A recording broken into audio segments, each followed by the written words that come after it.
directors of IIHE, the academic staff, fellow members of the alumni, students. It gives me great pleasure to be with you today to speak a few words at this momentous occasion. I think what I plan to say has already been said, but nevertheless, I will share a little bit of my experience at IIHE. One of the reasons why we selected the IIHE MBA back then was also because of its competitive edge, and also I would say because of the dissertation. And that dissertation also has been one of the hardest factors to complete. That was the reason why we selected.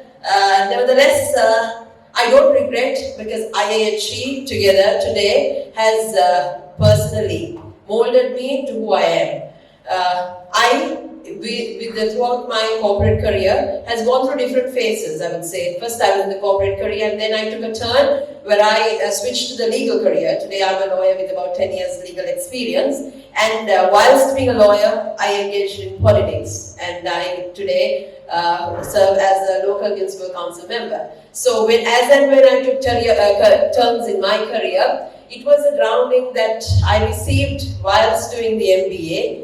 That helped me, I would say. Because I like to recall the subject decision making by Mr. Dr. Ajit Kolode, where he taught us very interesting factors related to decision making, where he linked factors like military training, things like that, which help in certain situations that we undergo, especially in my career. And also when it comes to the legal field, one of the reasons, whilst being a lawyer, why I want to do an MBA, because I wanted to be a lawyer with a person who understands business, so that when you advise clients, you're not just a lawyer with legal knowledge, but a lawyer who can advise with business knowledge. I think that is one of the factors that we lack in this legal field, where lawyers can give that edge, where when it comes to commercial and corporate law, where you can advise a client to sort of look at an opportunity from a business and a holistic perspective. And whilst being at IIHE and whilst learning all these subjects like finance, marketing, strategic marketing, decision making, organizational behavior, all of that has helped. So today I would say that I'm indeed grateful to IIHE for all that grounding. And I was very happy to hear Mr. Bradley Emerson's speech, where he said that IIHE is venturing into shaping minds. I, as a person, being involved and working with people today, I would say that is the far most important thing. Today, this country produces people with heads, but we don't produce people with hearts. Their education is there, but they only have the book education. But when it comes to practical education, when it comes to dealing with people, we lack that.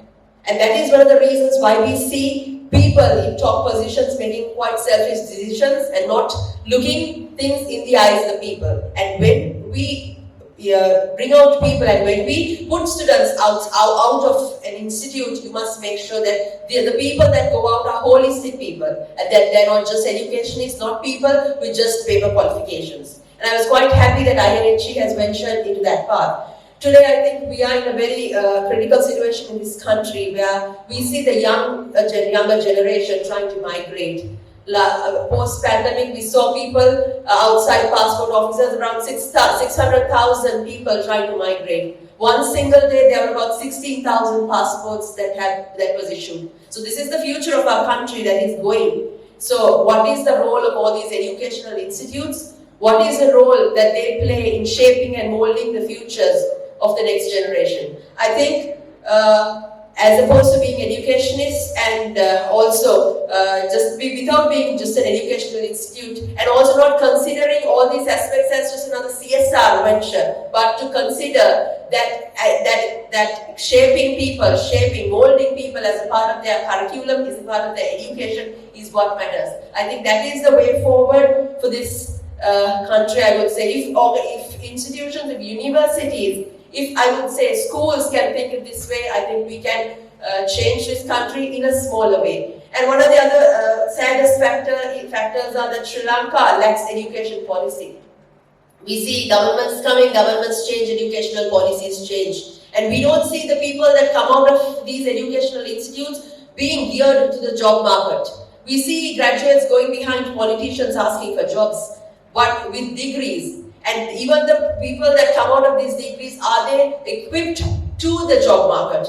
So I think IIHE would address that question by bringing people not just with education, but just with quality, with skills, as well as knowledge, as well as being total personalities. So I think Sri Lanka, if Sri Lanka is to go forward, all these institutions play a role. It can be private institutions, it can be private institutions, it can be public institutions, but we mold people, we mold the next generation. So I want to wish IIHE the very best going forward. I think you have ventured into the right direction of shaping people, and as alumni, we assure you that we will advocate for IIHE, that this was one of the prestigious institutions, and that this will be one of the prestigious institutions that will bring out very quality human beings, not just educationists, but people with total personalities. So I want to wish Mr. Bradley Emerson and the management of IIHE the very best. 25 years is a long journey, but it is not the end, but I would say it's the beginning of